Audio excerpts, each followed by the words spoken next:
avec des tiges de petites fleurs. C'est-à-dire que tout ceci est d'une fragilité incroyable et messieurs, vous en avez fait la démonstration sur ce plateau.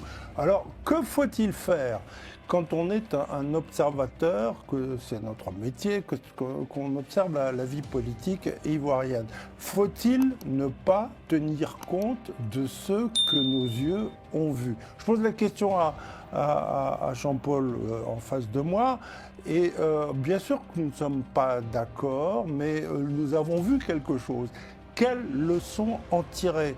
Le jour de l'investiture du président ivoirien, on voit tout de suite que le mélange est tellement enflammable que vous êtes prêt à abdiquer tout raisonnement pour vous écharper, vous étriper sur ce plateau, à tel point que il faut vous dire... Tu exagères de tout et de rien. Alors j'exagère.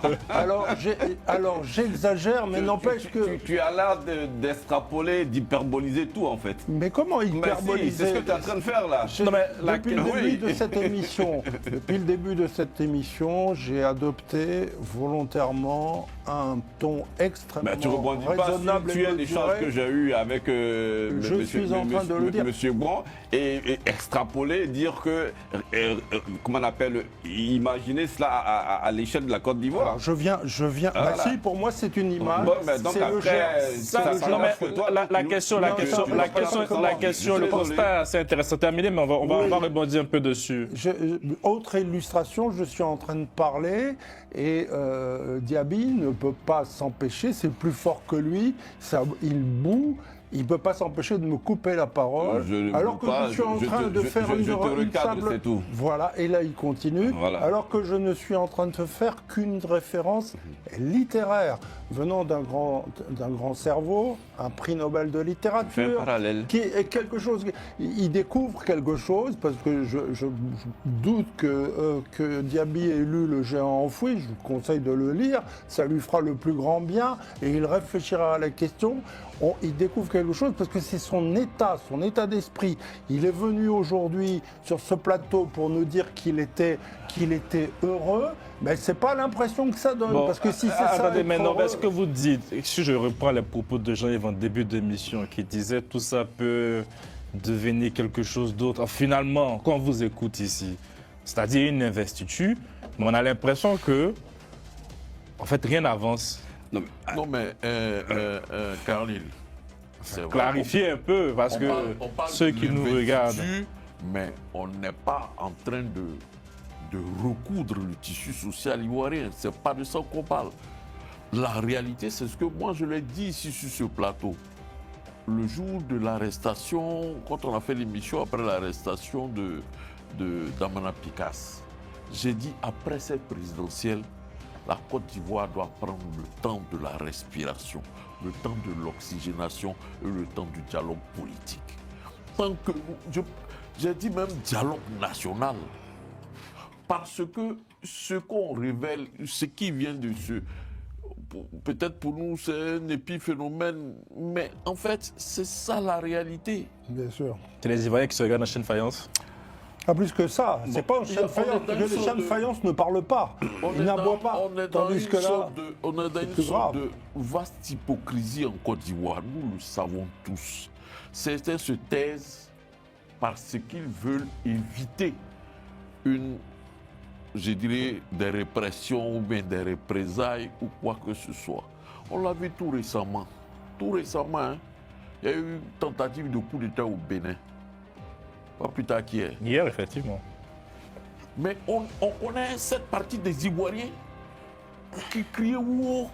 Mais le Ouo, là, ce n'est pas parce qu'ils aiment ce qui se passe au Bénin, mais c'est parce qu'ils souhaitent que cela se passe chez eux. On a vu sur les réseaux. Ça, c'est une réalité. On ne va pas nier ça. C'est vrai que le pays est calme. Mais créons les conditions. Mais au fond, ça boue, quoi, c'est ça, par exemple. Créons les conditions pour que les Mais il y a deux Côtes d'Ivoire, finalement. Parce que la Côte d'Ivoire de Diaby, ce n'est pas la même Côte d'Ivoire que vous. Hein. Pour que les Ivoiriens se parlent à nouveau. C'est la même Côte d'Ivoire. Chacun la regarde certainement différemment. Ah ouais? Bon. Est-ce que... Vous savez que, je le disais tantôt, ouais, et le président de la République lui-même en est conscient. Quand il prend la parole et il dit « Je serai le président de tous les Ivoiriens ». Donc depuis là, j'étais le président de qui?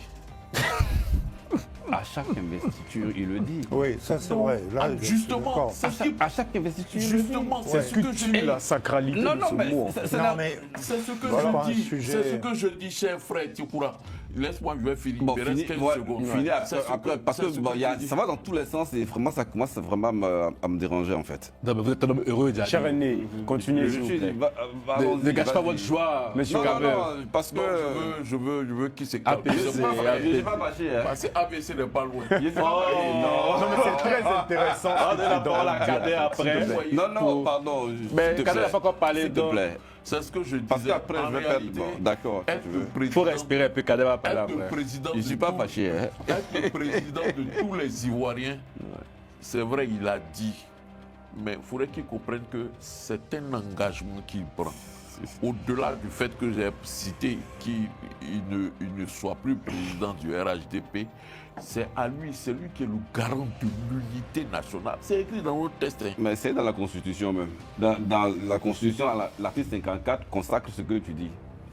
Donc quand tu es le garant de l'unité nationale et que tu constates que la nation est en train de se fissurer, c'est à lui qu'il revient de créer les mécanismes pour que les Ivoiriens se parlent. Bien, d'accord, président. L'opposition est dans son rôle, Oui. l'opposition est dans sa position.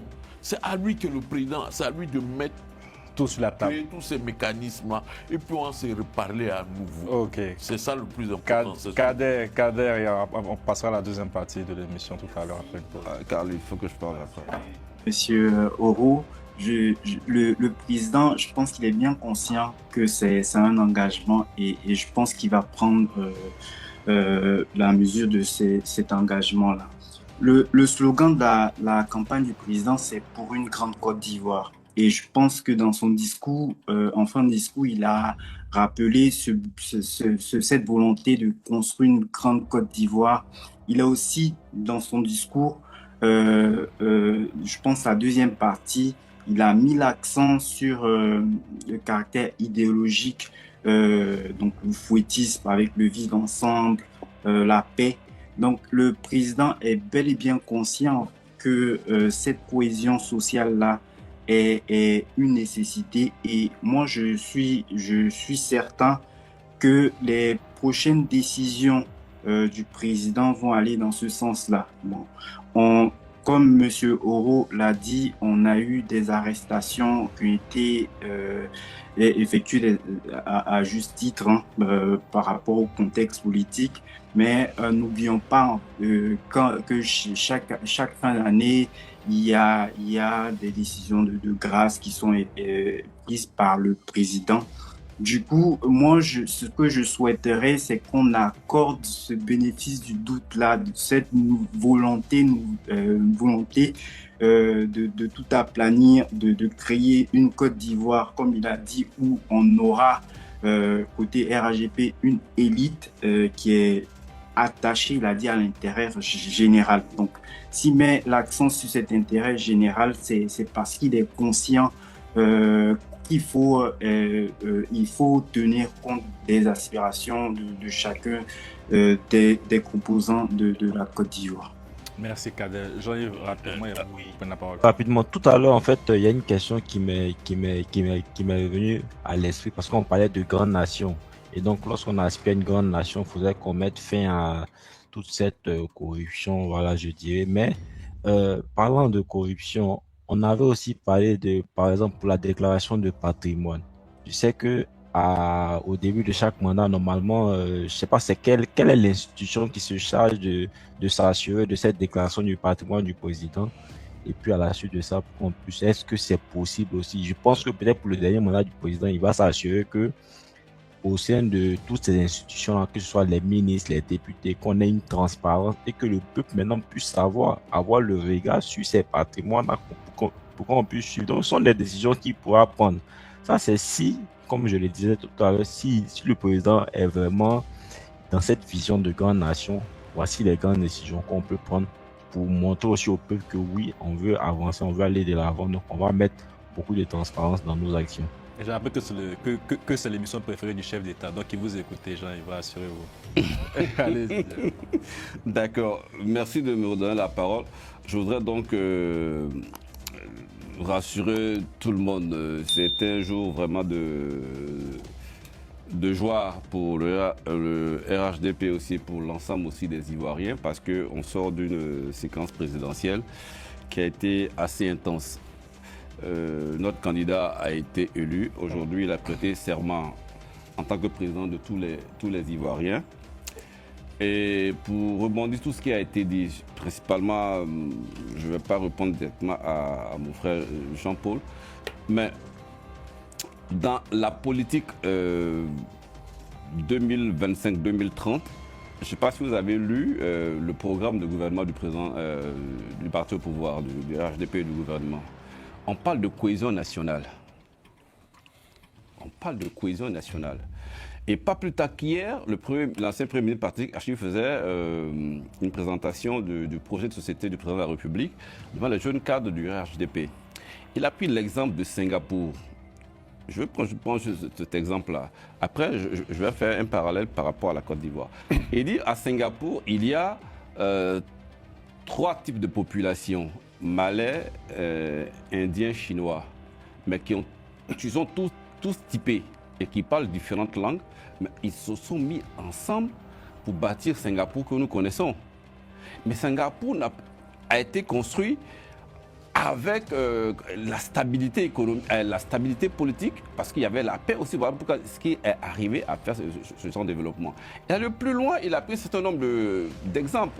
Que ce soit la Chine, mais quand on prend plus loin le royaume du Maroc actuellement, c'est pareil. Donc après, dire que le parti au pouvoir, bien que l'RGP n'est pas dans une position de vouloir faire, de vouloir relancer le dialogue, non, je m'inscris en faux. Avant les élections, le cher camarade du président Euro, Blé Goudé, avec Mme Simone ils sont partis, ils ont rencontré le RHDP. Sur ce plateau ici, quand j'ai dit c'était une bonne chose, il s'est trouvé des personnes ici pour me combattre, pour dire que le RHDP n'est pas le gouvernement. Mais j'ai rétorqué que c'est des prémices. Si on commence par là, on peut aboutir après une rencontre avec le président de la République. Et pas mieux, il y a quelqu'un même qui disait la fois dernière, pourquoi est-ce que, de façon individuelle, le président Laurent Gbagbo ne prenait pas son téléphone, par exemple, pour appeler le président de la République, pour solliciter une rencontre, pour qu'il puisse se rencontrer. Mais à chaque fois, quand on invite le président Laurent Gbagbo, il trouve toujours une excuse. Il met toujours des gens en avant pour aller toujours batailler. À un moment donné, il faut arrêter de jeter la pierre au président de la République. On a envie de bâtir une Côte d'Ivoire moderne. On a envie d'aller devant. Donc, toutes ces choses-là ne peuvent pas se faire sans qu'il y ait la cohésion nationale, sans qu'il y ait la paix et la sécurité. Maintenant, quand on est dans des schémas pour dire que... Parce que je discute beaucoup aussi avec les gens de l'opposition, mais le schéma, les informations principales qui reviennent à chaque fois, ils nous ramènent toujours en 2002, en faisant croire que c'est le RDB et le RDB qui est responsable de tous les maux qu'eux, ils ont connus. J'ai dit non. Mais après, à un moment donné, il faut savoir dépasser toutes ces choses-là pour qu'on puisse regarder la même Côte d'Ivoire, pour qu'on puisse aller de l'avant.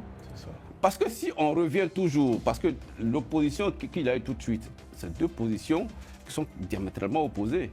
L'un qui cloue au pilori le président de la République, qui dit que le mandat qui est en train d'être exercé aujourd'hui, à partir d'aujourd'hui, est anticonstitutionnel. Et moi, je ne peux pas accepter qu'on vienne dire que le mandat est anticonstitutionnel. Donc finalement, on ne va pas s'entendre.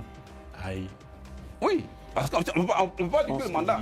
C'est qui termine, parce que c'est intéressant ce qu'il dit. On ne peut pas dire que le mandat est anticonstitutionnel dans la mesure où il y a eu un référendum qui a consacré la 3e République. Pause. Référendum. Où les Ivoiriens ont été dolés, j'ai l'impression.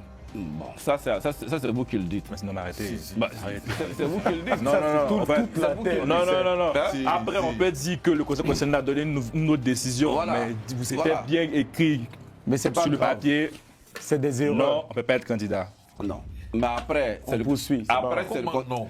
J'arrive, laisse-moi C'est finir. des petites Mais, erreurs, c'est pas non, grave. c'est pas des petites erreurs. Non, mais Parce bon, que après, toute la Côte d'Ivoire, c'est- après le Conseil constitutionnel est le maître suprême Voilà, des vous décisions. pouvez dire ça. Voilà. Mais il y a Donc eu un après, dol à l'origine. Donc après, moi je ne rentre pas dans des considérations que le ministre, tel ministre a dit ça, que tel ministre n'a pas dit ça. Quel ministre, c'est un flyer qui a été vendu. Voilà.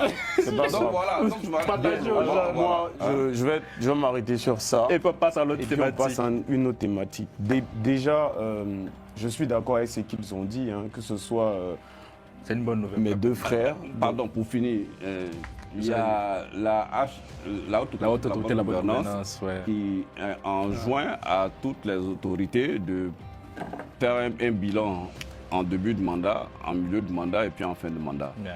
Voilà. Donc, C'est pas la Cour des comptes qui. non. C'est C'est la haute autorité. Et si vous ne venez pas, ils prennent un huissier qui vous relance. Et si vous ne venez pas, Hein? en ce moment-là, il y a le procureur c'est- du pôle pénal financier. C'est quoi son nom là? Le pôle pénal financier en ce moment rentre en action pour vous contraindre à venir. Donc on peut contraindre le chef d'État à déclarer. Oui, Bon, dans un non, pays là- où la bon, là- justice là, est c'est autre chose, instrumentalisée, c'est pas- possible.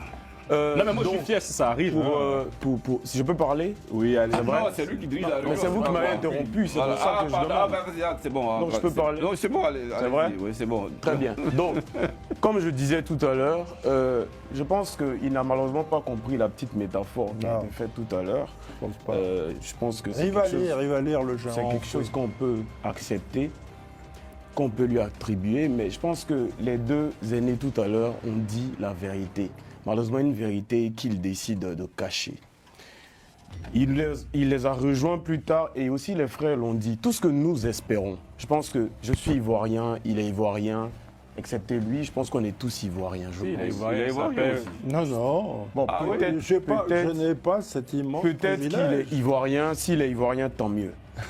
Koudou Nous Nordé. souhaitons, nous souhaitons, 152 coups de... nous souhaitons tous une Côte d'Ivoire nouvelle.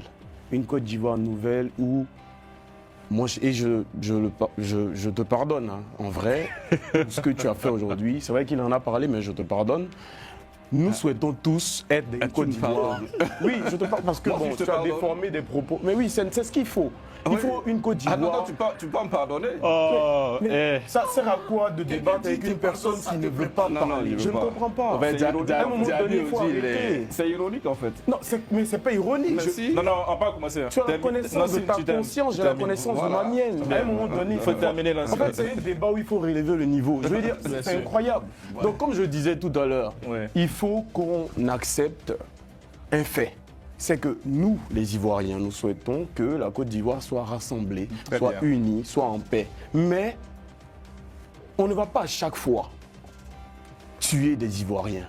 On ne va pas à chaque fois violer la Constitution. On ne va pas à chaque fois instrumentaliser la justice, l'armée, instrumentaliser le droit. Et après avoir incendié la mémoire même de nos ancêtres, donc du président Félix Houphouët-Boigny, venir nous asseoir sur un plateau, venir dire oui, il faut qu'on se pardonne. À cette allure-là, la Côte d'Ivoire ira toujours de guerre en guerre, une pseudo-réconciliation, de guerre en guerre, une pseudo-réconciliation. Il a parlé de Singapour, mais je parle de Corée du Nord et Corée du Sud. Je veux dire que vous ne pouvez pas enfermer de façon arbitraire, arrêter de façon arbitraire des personnes qui ont juste donné leur opinion. Vous ne pouvez pas kidnapper des enfants des gens, les frapper, les enfermer illégalement. Et puis, au sortir de tout ça, même moi j'ai été arrêté. Pourquoi? Juste parce que nous avons dit que le 4e mandat était anticonstitutionnel. Je veux dire qu'à un moment donné, monsieur, essayons de sortir. Et tant que les Ivoiriens, enfin, parce qu'il a dit, notre frère, c'est Jean-Yves, hein, Ouais. il a dit que Alassane Dramane Ouattara a traité les Ivoiriens de chiens. Tant que les moutons du RHDP. Voilà, non, Mais non, c'est non. important quand un Non, président non, traite son peuple de chien, il faut que ces Non. sujets soient traités de Ouais, moutons. c'est courtois. Mais tant que les gens du RHDP, si tu veux, je retire mouton, Oui, oui, retire. je retire. Les gens du RHDP, tant qu'ils ne comprendront pas qu'on ne peut pas violer la Constitution, on ne peut pas faire du mal aux gens, venir, après avoir fait du mal, venir s'asseoir pour demander pardon. Et puis les gens vont passer à autre chose. On n'avancera pas. Ouais. À un moment donné, si le président de leur parti, donc Alassane Dramane Ouattara, avait ouvert le jeu démocratique, on n'en serait même pas là. Aujourd'hui, vous demandez aux Ivoiriens de Gagnoa, aux Ivoiriens de Tengrela, aux Ivoiriens de toute la Côte d'Ivoire, de laisser tomber tout ce qui s'est passé pendant que on les a muselés, pendant que leur candidat, de façon arbitraire, n'a pas été mis sur la liste électorale.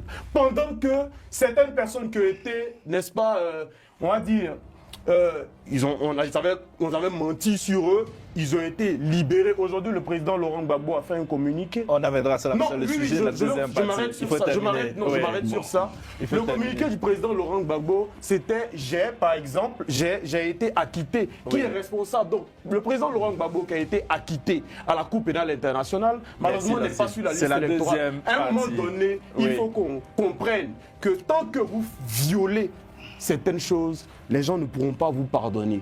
Je pense que si Alassane Dramane Ouattara, et on souhaite en tout cas que la Côte d'Ivoire soit réconciliée, mais il faut être conséquent envers soi-même. Et il faut vraiment qu'on puisse demander, libérer tous ceux qui ont été incarcérés, par exemple, comme Ibrahim Zigui et tous ceux-là, parce qu'ils ont été arrêtés pour leurs opinions, et puis demander vraiment pardon aux Ivoiriens. Pas dire oui, nous devons nous réconcilier, mais dire pardon parce que nous avons violé la Constitution, parce que nous avons menti, parce que nous prêtons serment pour respecter le droit, respecter la Constitution, mais nous violons avant de venir prêter serment. Je dis à un moment donné, il faut qu'on soit un peu Merci, Lassine. Je veux juste poser une question. C'est pas possible. C'est tout ce que j'avais à dire. Publicitaire, on revient pour la Mais je deuxième te partie. pardonne, cher. Nous sommes de retour pour cette deuxième partie de notre édition spéciale. On va aborder un point assez intéressant. Le président Ouattara investi. On va parler un peu du paysage politique ivoirien. Jean-Yves, est-ce que cette investiture marque l'échec du Front commun?